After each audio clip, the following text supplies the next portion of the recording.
شہر بریلی سے آج کون واقف نہیں؟ بریلی شریف ہندوستان کا ایک بارونق شہر ہے۔ یہی وہ مبارک شہر ہے جس میں علم و فضل کا ایک مہد درخشندہ طلوع ہوا تھا۔ 10 شوال المکرم 1272 ہجری مطابق 14 جون 1856 عیسوی بروز شنبہ محلہ جسولی میں جہاں ایک بڑے عالم دین رہتے تھے، ان کے گھر میں ایک بچہ پیدا ہوا، بڑا ہونہار بچہ، بہت ذہین بچہ، بڑا شرمیلا بچہ، بہت بہادر بچہ، بہت شجاع بچہ۔ ماں باپ نے علم دین سے اس بچے کو خوب سنوارا۔ یہی بچہ بڑا ہو کر اپنے وقت کا مجدد ملت بن گیا۔ آج پوری دنیا میں اس کی حق گوئی اور بے باکی کا شہرہ ہے۔ اس کے اندر عشق رسول صلی اللہ تعالی علیہ وسلم کا جو جذبہ لہریں لے رہا تھا، اس کی شاخیں پورے عالم میں پھیل چکی ہیں۔ منافق آپ کا نام سن کر منہ ٹیڑھا کر لیتا ہے، اس لیے کہ خود اس منافق کی عقل ٹیڑھی ہے۔ اگر اس میں عقل مندی کی ذرا سی بھی رمق ہوتی تو یہ اعلیٰ حضرت فاضل بریلوی علیہ الرحمہ کو گالی نہ دیتا۔ اعلیٰ حضرت فاضل بریلوی علیہ الرحمہ نے توفیق الہی سے کاروان اسلام کو تباہی سے بچا لیا۔ 14ویں صدی کا ابتدائی دور بڑا نازک اور پرفتن دور تھا۔ منافقین کے بڑے بڑے سربراہ اپنے پیشوا اول کے نقش قدم پر چلتے ہوئے پوری قوم کو دوزخ کے خطرناک گڑھے میں گرانے کا پلان بنا چکے تھے۔ تھانہ بھون، گھنگوہ، دہلی، کاکوری، دیوبند اور سہارنپور سے نجد کے بازیگروں کا قافلہ نکل چکا تھا۔ عین وقت پر بریلی شریف کے بطل جلیل اعلیٰ حضرت فاضل بریلوی نے اسلام کے دشمنوں کا مقابلہ کیا اور قلم کی نوک سے ان ظالموں کو پراخچے اڑا دیے۔ یہ وہ لوگ تھے جو نبی رحمت صلی اللہ تعالی علیہ وسلم کا کلمہ بھی پڑھتے تھے اور حضور اقدس علیہ السلام کی گستاخیاں بھی کرتے تھے۔ ان کا عقیدہ تھا کہ حضور کے علم غیب حاصل نہیں ہے۔ ان کا عقیدہ تھا کہ حضور ہماری طرح بشر تھے۔ ان کا عقیدہ تھا کہ معاذ اللہ نبی مر کر مٹی میں مل گئے۔ ان کا عقیدہ تھا کہ حضور صلی اللہ تعالی علیہ وسلم کو دیوار پیچھے کی بھی خبر نہیں ہے۔ ان کا عقیدہ تھا کہ حضور کسی چیز کے مالک و مختار نہیں ہے۔ ان کا عقیدہ تھا کہ حضور کے چاہنے سے کچھ نہیں ہوتا۔ ان کا عقیدہ تھا کہ حضور صلی اللہ تعالی علیہ وسلم حاضر و ناظر نہیں ہیں۔ ان کا عقیدہ تھا کہ حضور نور مجسم نہیں ہیں، حالانکہ وہ لوگ خود کو مسلمان کہلاتے تھے، 5 وقت کی نمازیں بھی پڑھتے تھے، بلکہ مسجد بھر و تحریک بھی چلاتے تھے۔ سجدوں کے نشان کالے ڈھٹوں کی شکل میں ان کی پیشانی پر نمایاں تھے۔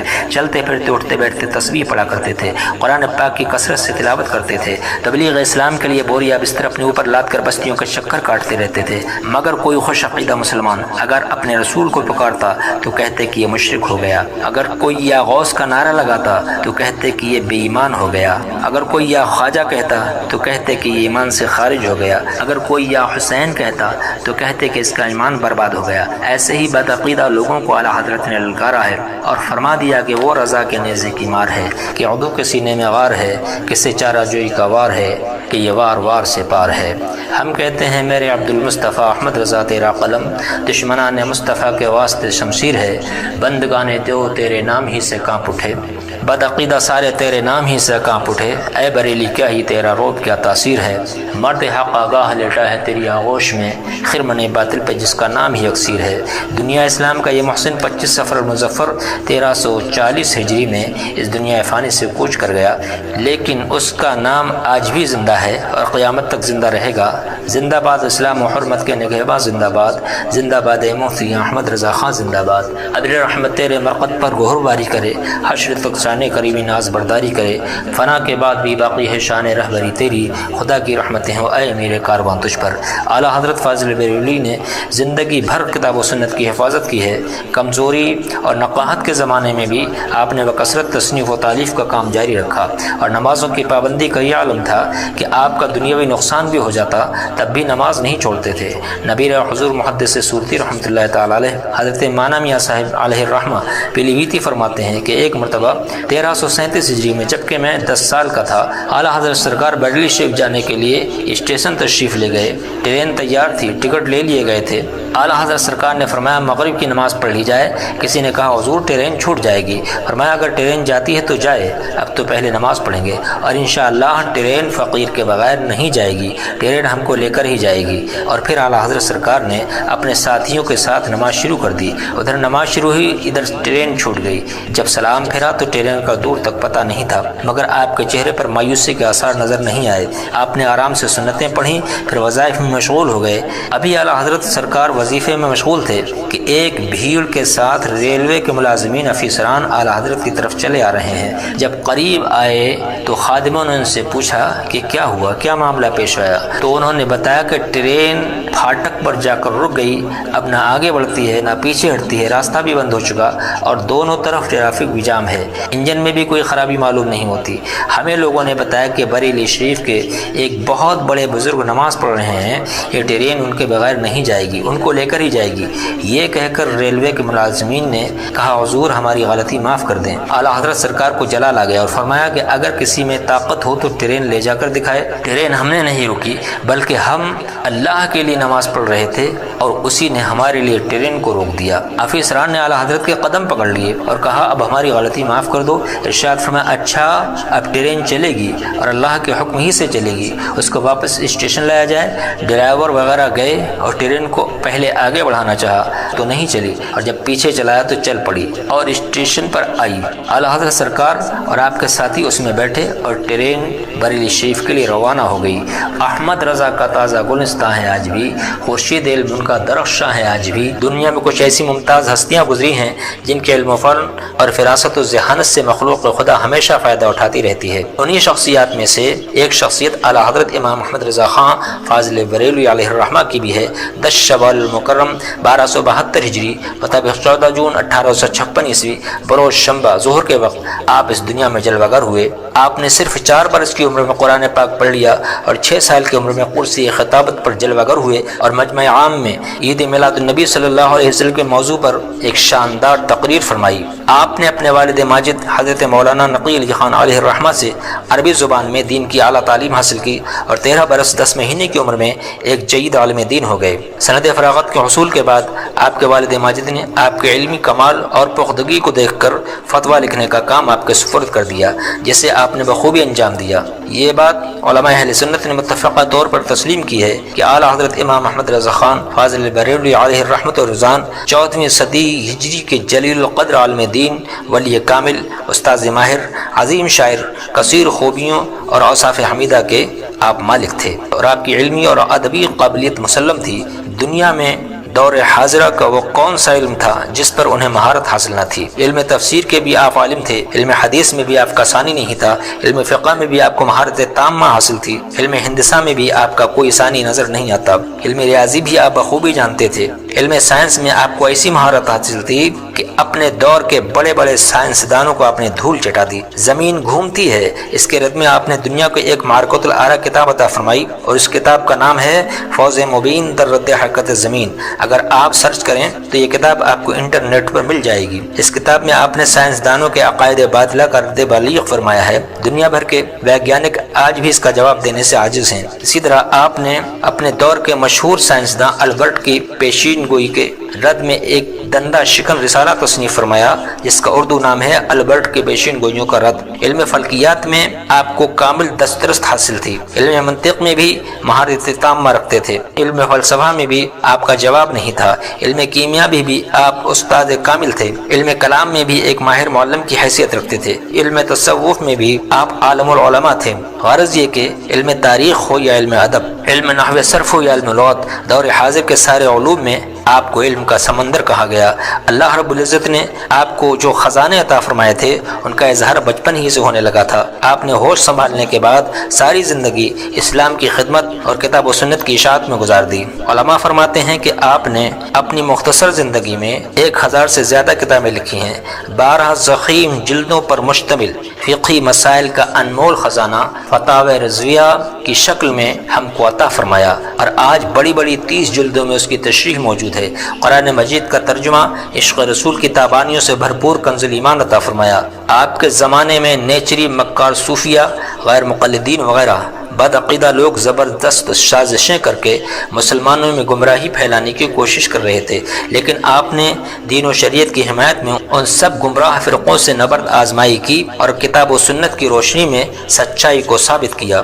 آپ نے علم و عرفان اور فضل و کمال کے وہ موتی بکھیرے کہ بیگانوں کو بھی کہنا پڑ گیا اگر امام احمد رضا خان ہمیں کافر کہتے ہیں تو فقط عشق رسول کی بنیاد پر۔ میرے عبد المصطفیٰ احمد رضا تیرا قلم دشمنان مصطفیٰ کے واسطے شمشیر ہے، بدعقیدہ سارے تیرے نام ہی سے کانپ اٹھے، اے بریلی کیا ہی تیرا روب کیا تاثیر ہے، مرد حق آگاہ لیٹا ہے تیری آغوش میں، خرمن باطل پہ جس کا نام ہی اکثیر ہے۔ آپ تبلیغ اسلام کے جذبے سے سرشار رہتے تھے، حالات حاضرہ پر عبقری نگاہ رکھتے تھے اور امت مسلمہ کو گمراہی سے بچانے کے لیے جہاں ضرورت ہوتی بے دریغ چلے جاتے تھے اور وہاں پہنچ کر اسلام کی سچائی کا جلوہ دکھاتے تھے اور گمگشتگان راہ کو سنت و شریعت کے راستے پر چلانے کی بھرپور کوشش کرتے تھے۔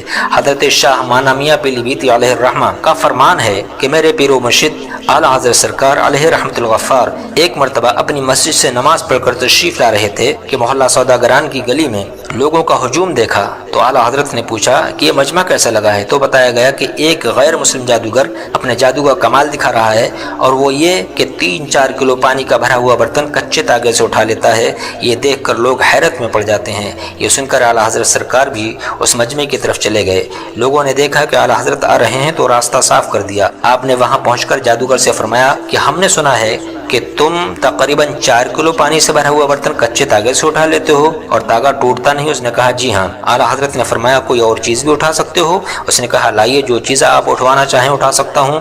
اعلیٰ حضرت علیہ الرحمہ نے اپنا جوتا پاؤں شریف سے نکالا اور آپ ناگرا جوتا پہنتے تھے جو تقریباً 50 گرام کا ہوگا۔ آپ نے فرمایا لو اس جوتے کو اٹھا کر دکھاؤ، بلکہ اٹھانا تو بڑی بات ہے، اس کو اپنی جگہ سے ہلا کر ہی دکھا دو۔ جادوگر نے بہت کوشش کی مگر وہ اپنی جگہ سے آپ کے جوتے کو ہلا بھی نہ سکا۔ سرکار اعلیٰ حضرت نے فرمایا جو برتن کچھ دیر پہلے اٹھا رہے تھے اب اسی کو اٹھا کر دکھا دو۔ اب جو اس نے برتن اٹھایا تو برتن بھی نہیں اٹھ سکا۔ جادوگر اس کرامت کو دیکھ کر آپ کے قدموں پر گر پڑا اور کہنے لگا کہ جب امتی کی یہ شان ہے تو نبی کی کیا شان ہوگی۔ کہنے لگا حضور مجھے بھی اس پاک دین میں داخل کر لیجئے۔ اعلیٰ حضرت سرکار نے کلمہ پڑھا کر مشرف اسلام کر لیا۔ وہ جو ابھی تک لوگوں کو گمراہ کر رہا تھا وہ خود سچی توبہ کر کے راہبر بن گیا۔ فنا کے بعد بھی باقی ہے شان رہبری تیری، خدا کی رحمتیں ہوں اے امیر کارواں تجھ پر، ڈال دی قلب میں عظمت مصطفیٰ، سیدی اعلیٰ حضرت پہ لاکھوں سلام۔ سرکار کائنات فخر موجودات تاجدار دو عالم نور مجسم صلی اللہ تعالی علیہ وسلم کو غریبوں سے کتنا پیار تھا، سارے عالم کے غریبوں کو گلے سے لگایا اور غریبوں کی زندگی اپنا لی۔ اب غریب سے غریب انسان یہ نہیں کہہ سکتا کہ آپ کے گھر میں تو سب کچھ ہے میرے گھر میں کچھ نہیں۔ اللہ اکبر، سب کے گھر بھرے ہوئے ہیں اور آپ کا گھر بظاہر خالی ہے۔ سب کے گھروں میں دنیا کی نعمتیں ہیں مگر آپ نعمتیں بانٹ رہے ہیں، نعمتیں لوٹا رہے ہیں، صلاح عام ہے، سب دوڑے چلے آ رہے ہیں، جھولیاں بھر بھر کے لیے جا رہے ہیں۔ کون دیتا ہے دینے کو منہ چاہیے، دینے والا ہے سچا ہمارا نبی۔ مالک کونین ہے گو پاس کچھ رکھتے نہیں، دو جہاں کی نعمتیں ہیں ان کے خالی ہاتھ میں۔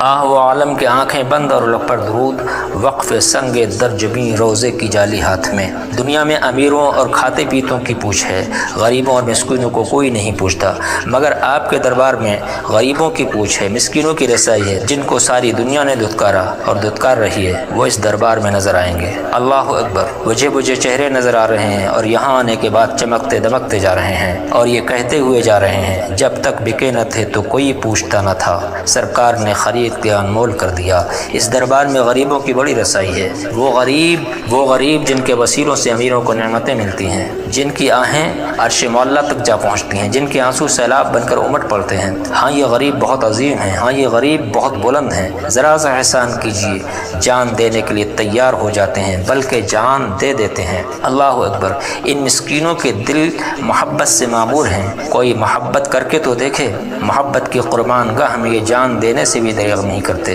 ہزار ہزار رحمتیں ہوں ان جان دینے والوں پر جب محبت و الفت کے چراغ روشن کر گئے اور اپنی جان ساری و فداکاری کے انمٹ نقوش چھوڑ گئے۔ غریبوں کا حال ہمیں کیا معلوم، کسی نے ان کے گھر کی خبر نہ لی، کسی نے نہ پوچھا کہ تمہیں 2 وقت کا کھانا بھی نصیب ہوتا ہے یا نہیں۔ ان کی تنگ دستی کا یہ عالم ہے کہ موسمی پھل بھی ان کو نصیب نہیں، بس دیکھ دیکھ کر جیا کرتے ہیں۔ ایک بچہ اپنی ماں سے کہہ رہا تھا مجھے تو آم اچھے لگتے ہیں، ابو آم لے کر کیوں نہیں آتے؟ غم کی ماری ماں کیا جواب دے، حسرت و یاس کی تصویر بنی بچے کا منہ تکتی رہ گئی۔ نان شبینہ کا محتاج اپنے بچوں کے لیے من بہتی چیزیں کہاں سے لائے اور اپنی آرزو اور تمناؤں کو شہر خاموشہ کس کو دکھائے؟ اولاد والا ہی اس بے بسی کے عالم میں غریب ماں باپ کے کرب کو محسوس کر سکتا ہے۔ بچے کے سوال نے خرمن صبر و قرار کو خاکستر کر کے رکھ دیا۔ کہاں سے لائے، کہاں سے کھلائے؟ خود کھلا نہیں سکتے، کوئی کھلاتا نہیں، بے بسی ہی بے بسی ہے۔ اے مسکینوں، اے غریبوں، دیکھو دیکھو ہو ان بچوں کے لیے امام احمد رضا کے آغوش کھلے ہیں، اپنے محروم بچوں کو یہاں لے کر آؤ، وہ بچوں کو ان کی من بھاتی چیزیں کھلا رہے ہیں۔ ہاں، ان کے آقا و مولا بھی تو بچوں سے پیار کرتے تھے، وہ اپنے دارالعلوم منظر اسلام کے طلباء پر بڑے شفیق و کریم تھے، خوشیوں کے موقعوں پر عید کے دنوں میں ان کے لیے نئے نئے کپڑے بنواتے، قسم قسم کے کھانے پکوا کر کھلاتے تھے، غریب طلباء کا بہت خیال رکھتے تھے، عرب طلباء کے لیے عربی کھانا، روسی طلباء کے لیے روسی کھانا، بنگالی طلباء کے لیے بنگالی کھانا، بہاری طلباء کے لیے بہاری کھانا، سرحدی طلباء کے لیے سرحدی کھانا، سندھی طلباء کے لیے سندھی کھانا، پنجابی طلباء کے لیے پنجابی کھانا، الغرض جس طالب علم کو جو کھانا مرغوب ہوتا وہ پکوا کر اس کو کھلاتے اور کھلا کھلا کر خوش ہوتے۔ انگریزی مدارس و جامعات میں ہم نے طلباء کو اپنا حریف سمجھ لیا ہے، وہ ہمارے فرزند دلبند ہیں، مگر ان کو اپنی محبت و شفقت سے ہم نے محروم کر دیا۔ افسوس ہم نے یہ کیا کیا؟ امام احمد رضا نے ہم کو وہ سبق سکھایا جو آفت زدہ معاشرے کی قیا پلٹ سکتا ہے۔ امام احمد رضا کی محبت و شفقت کا کیا ذکر کیا جائے؟ زندگی بھر غریبوں اور مسکینوں کو گلے سے لگایا، اور جب وہ دنیا سے جانے لگے تو اس کٹھن گھڑی میں بھی ان کو نہیں بھولے۔ وصال سے 2 روز قبل فرمایا آج کیا دن ہے؟ عرض کیا گیا آج بدھ ہے، فرمایا جمعہ پرسوں ہے۔ یہ فرما کر دیر تک حسبنا اللہ و نعم الوکیل پڑھتے رہے۔ گھڑیاں گزرتی گئیں، سورج غروب ہوتا رہا، سورج طلوع ہوتا رہا۔ ہاں آج جمعہ ہے، آج وصال کا دن ہے۔ ارشاد ہو رہا ہے پچھلے جمعے کو کرسی پر جانا ہوا، آج چارپائی پر جانا ہوگا۔ ہاں زندگی کا آخری جمعہ بھی باجماعت ادا کیا، سفر آخرت کی تیاریاں شروع ہو گئیں، جائیداد کے متعلق وقف نامہ مکمل کرایا اور آمدنی کا 1/4 حصہ نیک کاموں کے لیے وقف کر دیا کہ شریعت کے مطابق جانے والے کو اپنے مال میں اتنا ہی تصرف کرنا چاہیے۔ واللہ باللہ یہ قید نہ ہوتی تو سارا مال اللہ کی راہ میں لوٹا دیتے۔ موت آنی ہے، آئے گی، مگر جب معلوم ہو جائے کہ آنے والی آ گئی تو جان پر بن جاتی ہے، ہوش اڑنے لگتے ہیں، اوسان خطا ہونے لگتے ہیں، آنکھوں کے نیچے اندھیرا آ جاتا ہے، انسان اس طرح ہاتھ پیر مارتا ہے جیسے وہ ڈوب رہا ہو۔ مگر وہ بھی ہیں جو خوشی خوشی آتے ہیں اور خوشی خوشی جاتے ہیں۔ عین اضطراب میں ان کی تمانیت کا عالم نہ پوچھیے، قدسیوں کو بھی رشک اس جمعیت خاطر پہ ہے، کچھ نہیں کھلتا کہ میں کس کے پریشانوں میں ہوں۔ اللہ اللہ وہ آنے والی گھڑی آ گئی، بس 2-2.5 گھنٹے کی بات ہے۔ وصیت نامہ لکھوایا جا رہا ہے، اس میں قوم کے لیے کچھ وصیتیں ہیں، اہل خانہ کے لیے کچھ نصیحتیں ہیں، غریبوں کے لیے کچھ ہدایتیں ہیں۔ ہاں غریبوں کے لیے جن کو سب بھول جاتے ہیں، مگر امام احمد رضا بستر مرگ پر بھی ان کو نہ بھولے۔ ذرا غور تو کریں، ذرا دل پر ہاتھ رکھ کر تو دیکھیں، جس کے خاندان نے شاہانہ آن بان کے ساتھ زندگی بسر کی ہو، آج اس کے گھر میں غریبوں کے لیے شاہانہ دسترخوان بچھایا جا رہا ہے۔ آئیے وصیت کو ایک نظر دیکھیے۔ وصیت میں آپ فرماتے ہیں فاتحہ کے کھانے سے اغنیا کو کچھ نہ دیا جائے، صرف فقراء کو دیں، وہ بھی اعزاز اور خاطرداری کے ساتھ، نہ جھڑک کر دیں، غرض کہ کوئی بات سنت کے خلاف نہ ہو۔ اے پاسدار سنت تجھ پہ لاکھوں سلام۔ ذرا غور فرمائیں اور بار بار غور فرمائیں، کیسی پیاری پیاری ہدایتیں فرما رہے ہیں۔ فاتحہ کے کھانے میں سے امیروں کو کچھ نہ دیا جائے، صرف فقیروں اور غریبوں کو دیا جائے، وہ بھی عزت و احترام کے ساتھ، خاطرداری کے ساتھ۔ غریبوں مسکینوں کو گھرکیاں جھڑکیاں دے کر نہ کھلایا جائے، کوئی بات سنت کے خلاف نہ ہو۔ ہمارے ہاں بڑے بڑے شہروں میں میت کے کھانے سے غریب اور مسکین ہی محروم رہتے ہیں، کھاتے پیتے لوگ سب کھا جاتے ہیں، بلکہ بلائے جاتے ہیں۔ امام احمد رضا نے اس بری رسم کی بیخ کنی فرمائی اور اپنی وصیت سے ایک مردہ سنت کو زندہ کیا جس نے غریبوں کے حقوق کو پامال کر رکھا تھا۔ شاید اس لیے پاک و ہند اور عالم اسلام کے علماء کرام نے آپ کو مجدد تسلیم کیا ہے۔ امام محمد رضا نے غریبوں کا حق غریبوں کو دلوایا اور سخت ہدایت فرمائی کہ اس میں سے امیروں کو کچھ نہ دیا جائے، پھر فقیروں اور مسکینوں کو دینے والے دیا ہی کرتے ہیں۔ مگر امام محمد رضا جس باوقار انداز سے دلوانا چاہتے ہیں اس انداز سے تو دینے والے نہیں دیتے۔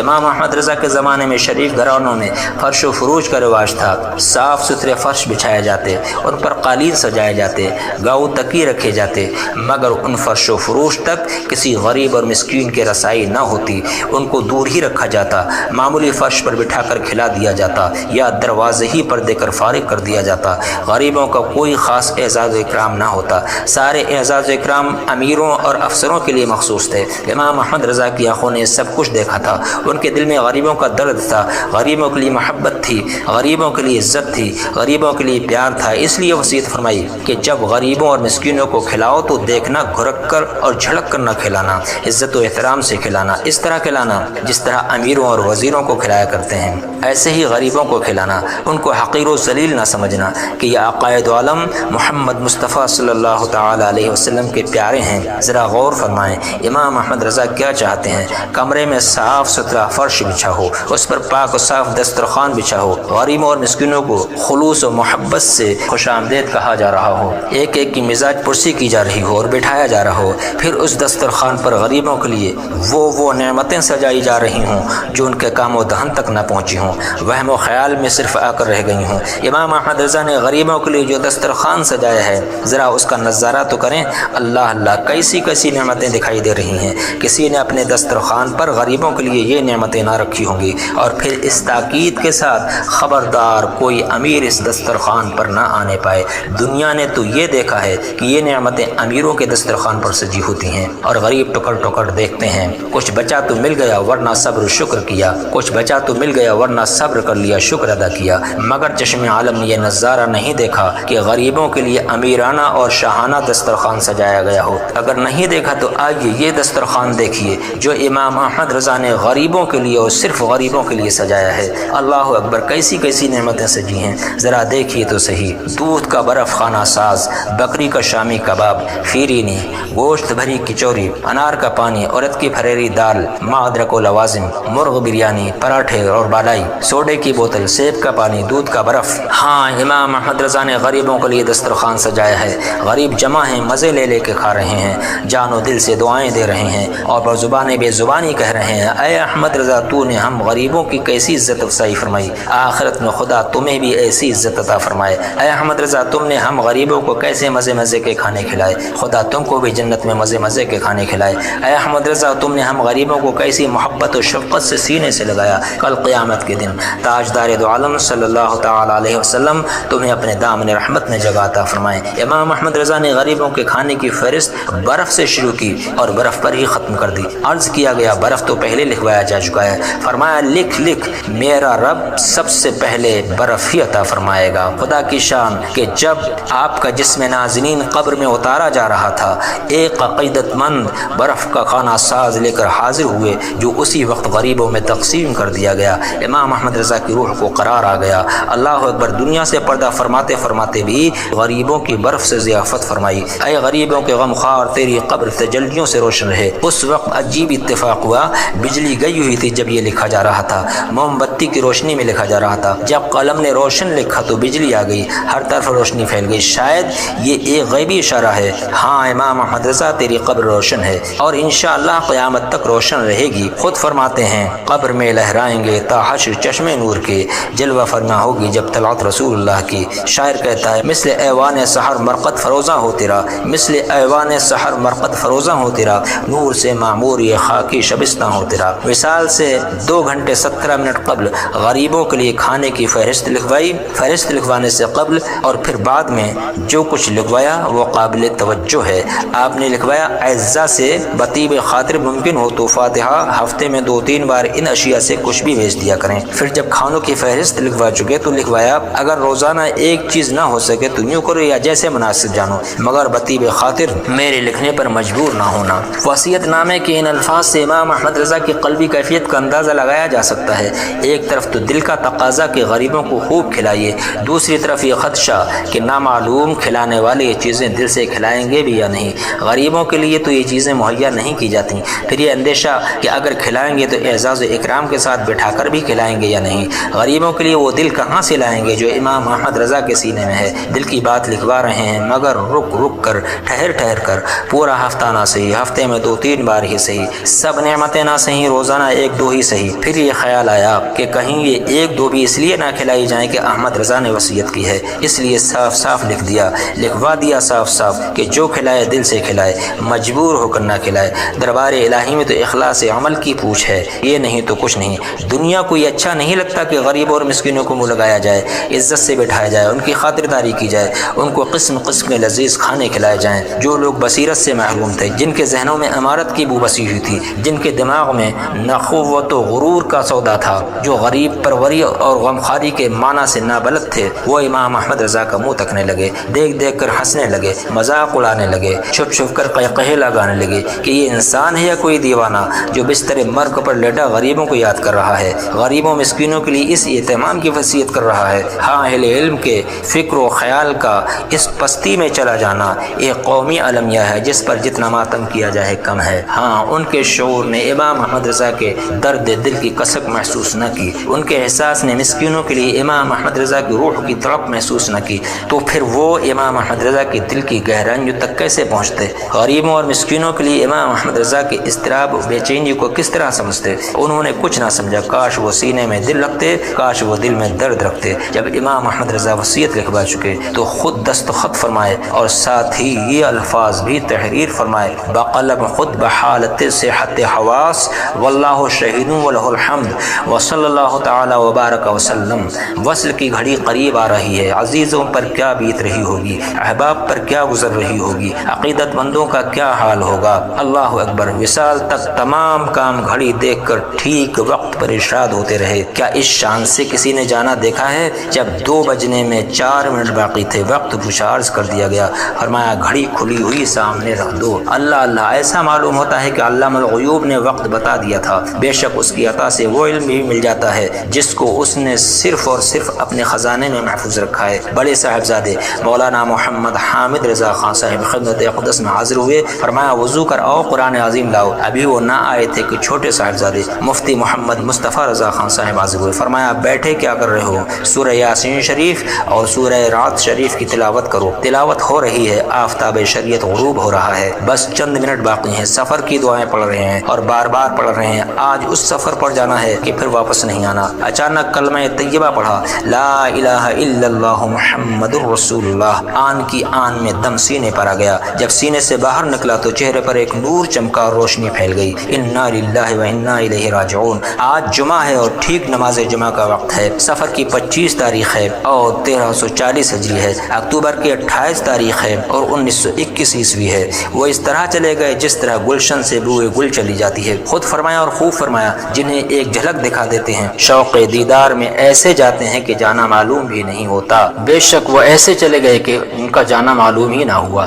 ہاں اے امام محمد رضا، اے غریبوں کے غمخوار، اے مسکینوں کے دلدار، اے مظلوموں کے دادرس، اے بے کسوں کے فریاد رس، تس پر 1000 بار سلام، ڈال دی قلب میں عظمت مصطفیٰ، سیدی اعلیٰ حضرت پہ لاکھوں سلام۔ اعلیٰ حضرت امام احمد رضا علیہ رحمت و رضوان ان اولیاء کاملین میں سے تھے جن کے قلوب پر فرائض الہیہ کی عظمت چھائی رہتی ہے۔ چنانچہ 1339 ہجری کا وہ ماہ رمضان شریف جو مئی جون میں واقع ہوا اور مسلسل علالت و ذوف فراواں کے باعث اعلیٰ حضرت نے اپنے اندر ان سال کے موسم گرما میں روزے رکھنے کی طاقت نہ پائی تو اپنے حق میں فتویٰ دیا کہ پہاڑ پر سردی ہوتی ہے، وہاں روزہ رکھنا ممکن ہے، لہٰذا روزے رکھنے کے لیے وہاں جانا استطاعت کی وجہ سے فرض ہو گیا۔ پھر آپ روزہ رکھنے کے ارادے سے بھوالی ضلع نینی تال تشریف لے گئے۔ ایسا لگتا ہے کہ آپ کو اپنے آقا و مولا حضور سید عالم صلی اللہ تعالی علیہ وسلم کے عطا فرمودہ علوم سے معلوم ہو چکا تھا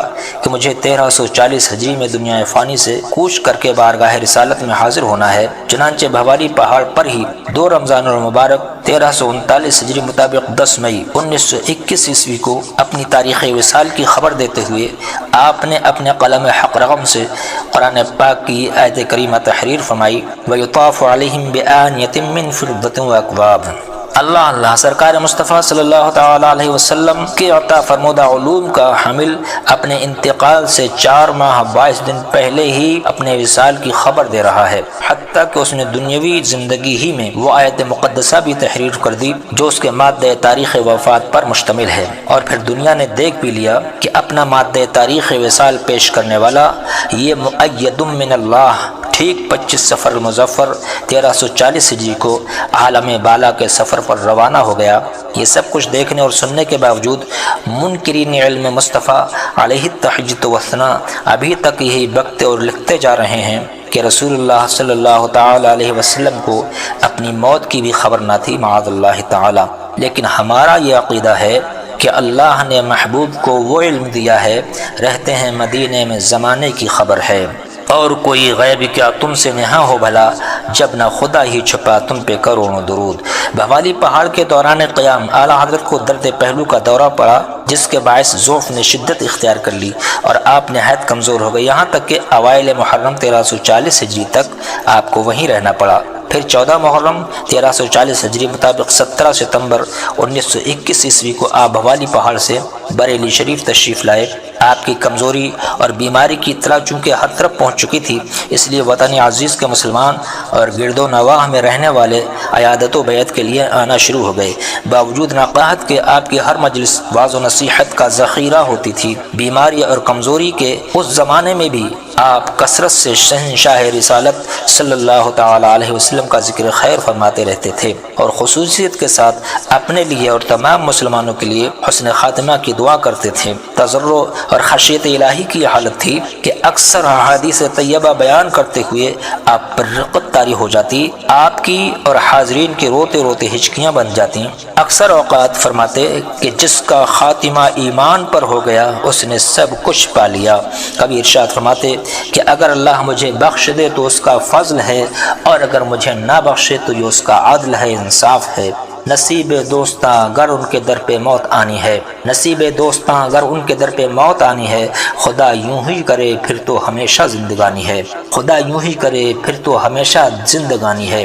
اسی در پر تڑپتے ہیں، مچلتے ہیں، بلکتے ہیں، اسی در پر تڑپتے ہیں، مچلتے ہیں، بلکتے ہیں، اٹھا جاتا نہیں کیا خوب اپنی ناتوانی ہے، اٹھا جاتا نہیں کیا خوب اپنی ناتوانی ہے۔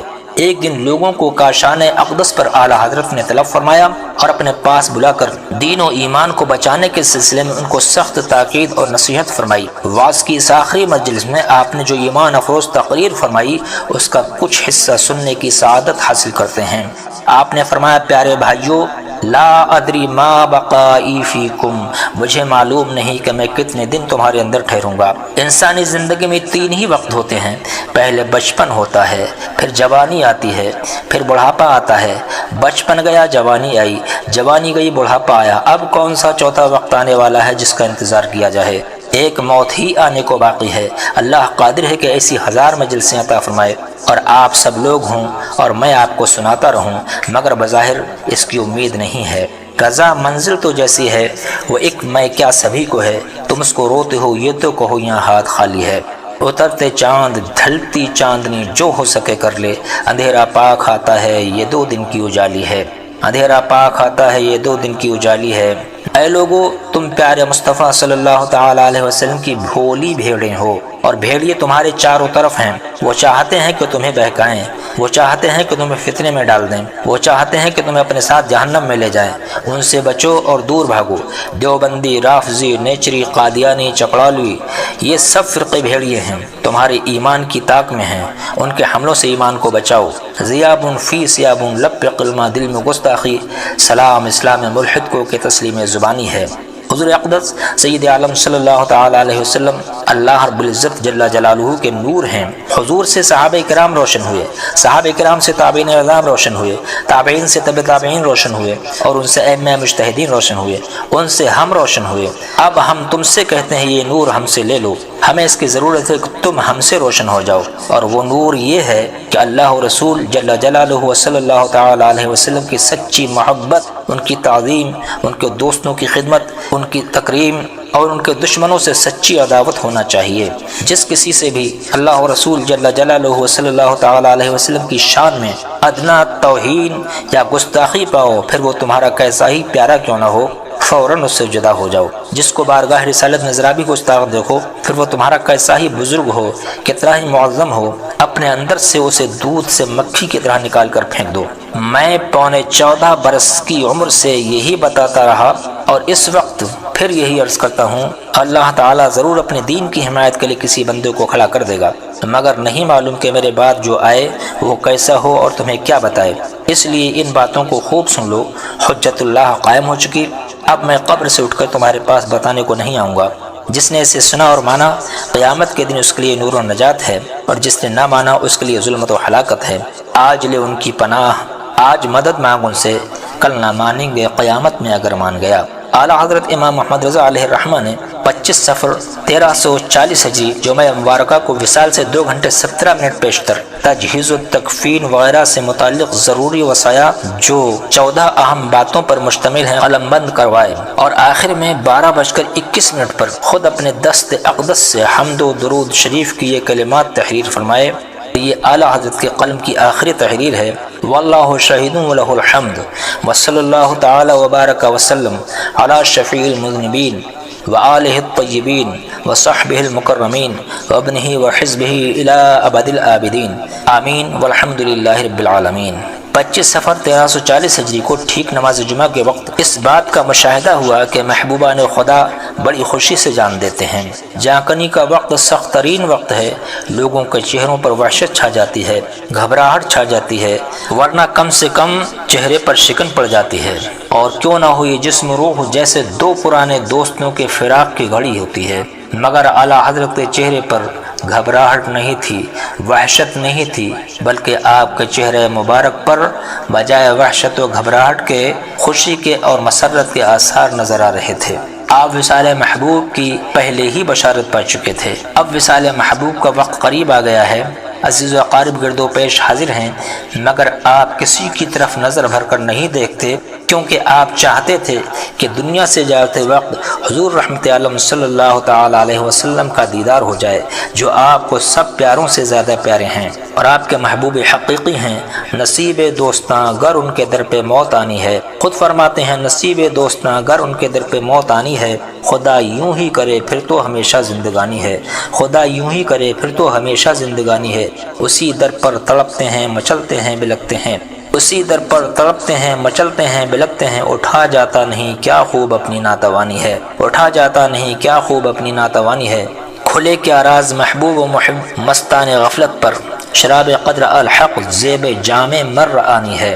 جہاں کی خاک روبی نے چمن آرا کیا تجھ کو، جہاں کی خاک روبی نے چمن آرا کیا تجھ کو، صبا ہم نے بھی ان گلیوں کی کچھ دن خاک چھانی ہے، صبا ہم نے بھی ان گلیوں کی کچھ دن خاک چھانی ہے۔ اسی سرکار سے دنیا و دین ملتے ہیں سائل کو، اسی سرکار سے دنیا و دین ملتے ہیں سائل کو، اسی سرکار سے دنیا و دین ملتے ہیں سائل کو۔ یہی دربار عالی کنز اعمال و امانی ہے، یہی دربار عالی کنز اعمال و امانی ہے۔ درودیں صورت حالہ محیط ماہ طیبہ ہیں، برستا امت عاصی پہ اب رحمت کا پانی ہے۔ یہ سر ہو اور وہ خاک در، وہ خاک در ہو اور یہ سر، یہ سر ہو اور وہ خاک در، وہ خاک در ہو اور یہ سر۔ رضا وہ بھی اگر چاہیں تو اب دل میں یہ ٹھانی ہے، رضا وہ بھی اگر چاہیں تو اب دل میں یہ ٹھانی ہے۔ سلام اس پر کہ جس نے خدمت تجدید ملت کی، سلام اس پر کہ جس نے خدمت احیاء سنت کی، سلام اس پر کہ جس نے راہ دکھلائی شریعت کی، سلام اس پر کہ جس نے راہ بتلائی طریقت کی، سلام اس پر کہ جس نے عزت شان نبوت کی، سلام اس پر کہ جس نے حرمت جان رسالت کی، سلام اس پر کہ جس نے رمز قرآنی کو بتلایا، سلام اس پر کہ جس نے معنی مستور سمجھایا، سلام اس پر کہ جس نے حل کیے عقد مسائل کے، سلام اس پر طریقے جس نے بتلائے دلائل کے، سلام اس پر کہ جس نے رد کیا باطل عقائد کو، سلام اس پر کہ کچلا جس نے ان حشو و زوائد کو، سلام اس ذات پر جو واقف سر حقیقت تھی، سلام اس ذات پر جو ہادی راہ طریقت تھی، سلام اس ذات پر جو بزم آرائے شریعت تھی، سلام اس ذات پر جو باسمان دین فطرت تھی، سلام اس ذات پر جو صاحب عشق نبوت تھی، سلام اس ذات پر جو شارح حسن محبت تھی، سلام اس ذات پر جو چشمہ جان عقیدت تھی، سلام اس ذات پر جو چشمہ جان عقیدت تھی، سلام اس ذات پر جو صاحب حسن بصیرت تھی، سلام اس پر کہ جس کے روبرو خم یہ زمانہ ہے، اور اس کیفی کو بھی جس سے عقیدت والہانہ ہے، اور اس کیفی کو بھی جس سے عقیدت والہانہ ہے۔